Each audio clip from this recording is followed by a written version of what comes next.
Good morning, Dan and Amy. So now that we've seated Judge Gorsuch, a lot of important cases before the court that may turn out quite differently than he not been seated, or there's still been the vacancy. One of them, although this may have turned out the same, it's interesting, some of the reactions during oral arguments. One of the important cases for religious freedom, Trinity Lutheran Church v. Pauley. And it's in this St. is Louis, right, in Missouri. And this is regarding. They want the playground paved. Well, this is regarding the Catholic bigotry of the Blaine amendments. Your children go to Blaine School in Chicago because Chicago celebrates Catholic bigotry, and a lot of times Catholics join right in because they're that ignorant. But this is an important case. The Wall Street Journal opined on it over the weekend, suggesting that, and I'm quoting the Journal, religious liberty had a good day at the Supreme Court last week. They go on to cite Justice Kagan. Discrimination against the church is a, quote, clear burden on a constitutional right, unquote, said Kagan, because, quote, people of a certain religious status are being prevented from competing in the same way everybody else is for a neutral benefit. This with respect to funds that are available for resurfacing of playgrounds for safety purposes, and public schools and public institutions have been using Blaine amendments at the state level to preclude religious affiliated schools from accessing those funds. So it's a narrow issue in terms of public funds, but it has larger implications for religious freedom, including for school choice, perhaps. And for more on this topic, we're pleased to be joined by Rick Hess, who is the Director of Education Policy Studies at the American Enterprise Institute. He's also the author of a new book that you should check out for those interested in K-12 reform and thinking about what K-12 education should look like in the 21st century. The book, Letters to a Young Education Reformer. Rick, thanks for joining us again. Appreciate it. Hey, good to be with you. So, distill the implications of the Trinity Lutheran case for us as it pertains to religious instruction and K-12 education generally. Sure, it's pretty simple. 15 years ago in the Zellman case, the court said that states states were allowed to give money to students to attend any school of their choice, including religious schools, but this did not violate the Establishment Clause of the First Amendment. What's up here is whether states, in choosing to say, well, you're not allowed to give money to religious schools, are actually creating an undue burden on the Free Exercise Clause of the First Amendment.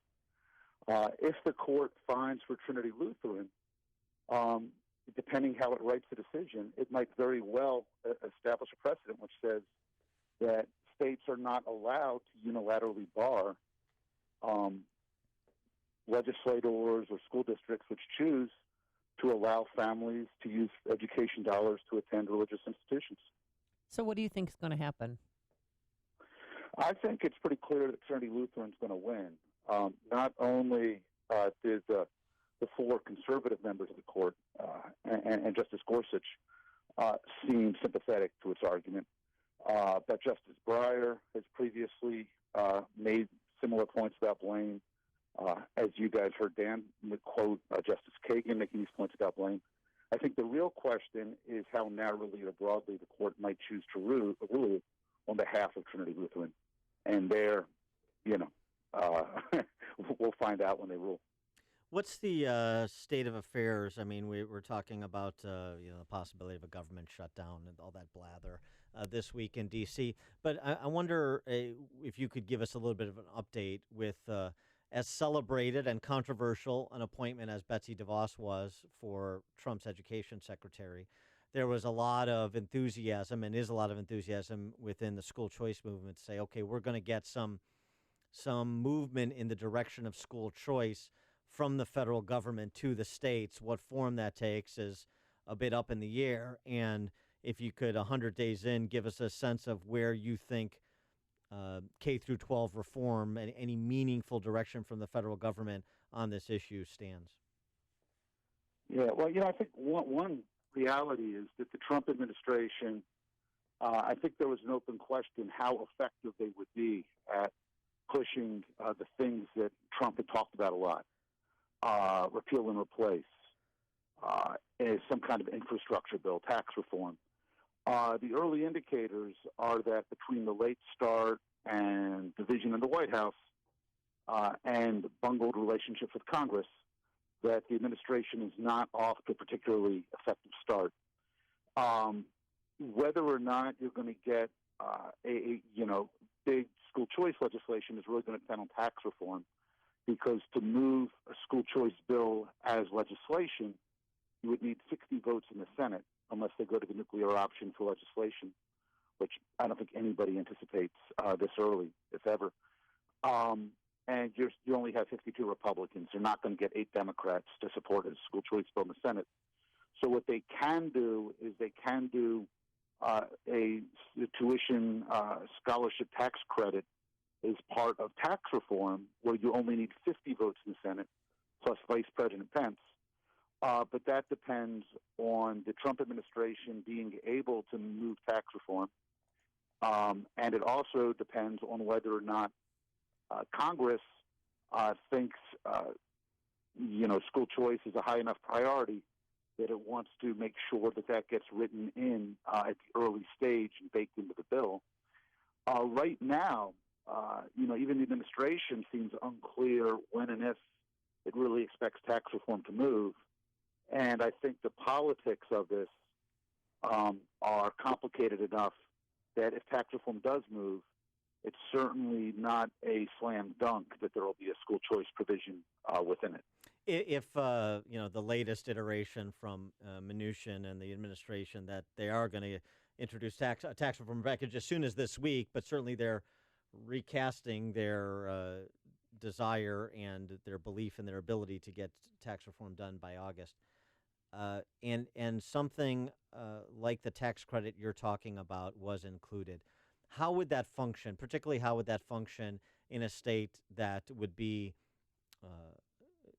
in opposition to school choice like Illinois? Sure. So, so given that we're talking about hypothetical language, there's no guarantees. But I think what most folks are thinking about is tuition tax credits for scholarship organizations. In 17 states, the tax code allows individuals or corporations to write checks to entities that give scholarships to low-income children, and they can use those scholarships to attend the school of their choice for K-12. You would see a federal tax credit created for that same purpose. If it was federal, it would obviously apply in all 50 states, so it would apply in Illinois just like it would in any other state. President Trump, when he was running for office, talked about a $20 billion school choice program.